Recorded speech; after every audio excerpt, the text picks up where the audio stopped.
8살 김하늘 양에게 흉기를 휘둘러 살해한 교사의 신상 정보가 공개가 됐습니다. 자세한 이야기 나눠보도록 하겠습니다. 오윤성 순천향대학교 경찰행정학과 교수 자리했습니다. 네, 고 김하늘 양 지난달 10일 사건이 있었고 다들 많이 아실 겁니다. 관련 40대 가해자 신상이 공개됐습니다. 좀 짚어주시죠. 네, 이번에 이제 그 대전경찰청은 특정 중대범죄 피의자 등 신상 정보 공개에 관한 그 법률에 의거해서 신상공개위원회를 이제 개최하고요. 그리고 이제 13세 미만 약취 유인 사건 피의자 명재환의 신상을 공개했습니다. 실제로 이제 공개된 사진에는 뭐 이름과 또 뭐 나이 그리고 이제 산발한 머리 그리고 이제 초췌한 모습, 이 풀린 눈 이런 여러 가지 것들이 상당히 충격적이었고요.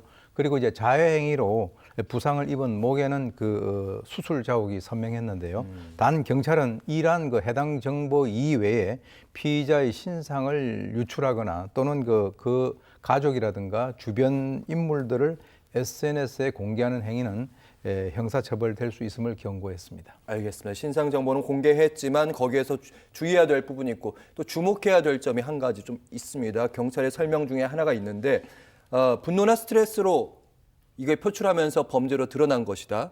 일단 얘기를 했고 처음에는 극단적인 선택 방법을 그러니까 자기를 좀 해하려고 했다가 방향을 바꿔서 남을 해하기로 했다. 근데 이 사람이 사이코패스는 아니다. 이해가 안 가는 게 아무리 내가 어떤 불안정한 심리 상태에 있을지라도 아이를 대상으로 살해의 동기를 품는다는 게 좀 이해가 안 가서요. 뭐 이번 사건 자체는 이해하기 힘든 그런 사건이긴 합니다.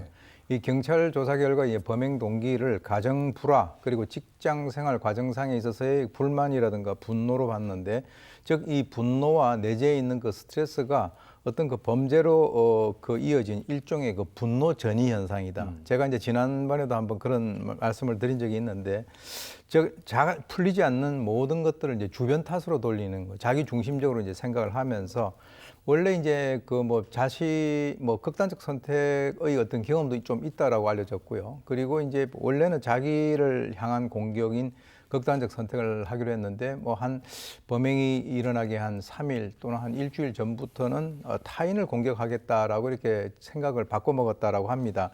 일단 이제 사이코패스와 연관돼서는 그 1차 소견상으로는 사이코패스는 아닌 것으로 현재 지금 판단을 하고 있지만 사이코패스에 대한 검사를 지금 진행 중에 있는 것으로 되어 있고요. 다만 이제 병원에서 낄낄거리는 그런 여러 가지 모습들이라든가 이런 것들을 봤을 때 반사회적 경향이라든가 이런 것들, 즉 추가적인 정신 감정을 진행할 예정이라고 하는데요. 글쎄요, 어린 제자를 선택한 그런 것들도 결국은 자기 그 범행의 목적 달성을 용이하게 하기 위해서 한 것이 아닌가 이렇게 추정이 됩니다.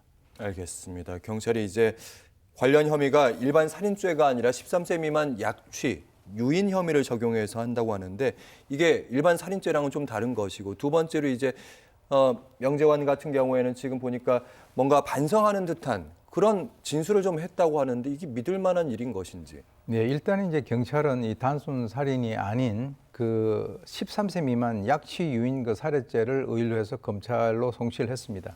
그리고 이제 이것이 왜 그러냐면 아동 보호라든가 강력 처벌을 통한 범죄 예방 목적을 위해서 일반 살인 같은 경우는 형법 제250조에 의거하여 5년 이상 징역 그리고 무기 사형으로 돼 있는데, 지금 이제 13세 미만 약취 유인 후 살해 같은 경우는 형법 제301조 2에 있어서 약취 유인을 해서 피해자를 살해하거나 또는 그 상해를 가해서 사망한 그 죄를 범한 사람에 대해서는 5년 이상의 징역이 아니라 무기 사형밖에 없습니다. 그런데 이제 이 여성이 명재환이가 유가족에게 사과 반성의 의미가 있는 그런 진술을 했다라고 알려져 있고요. 그런데 이제 지금 검찰에서는 7년간 알아왔던 그 우울증이 별로 이 범행과 연관이 없다 이렇게 이제 현재 판단을 하고 있기 때문에 지금 이제 무기 사형을 만약에 그 둘 중에 택하게 되면 무기 같은 경우는 이제 가석방 가능성이 있거든요. 그래서 지금 이제 검찰은 이 잔인한 범행에 사회적 충격을 준 사건으로 현재 사형 구형을 고려하고 있는 것으로 알려졌습니다. 알겠습니다.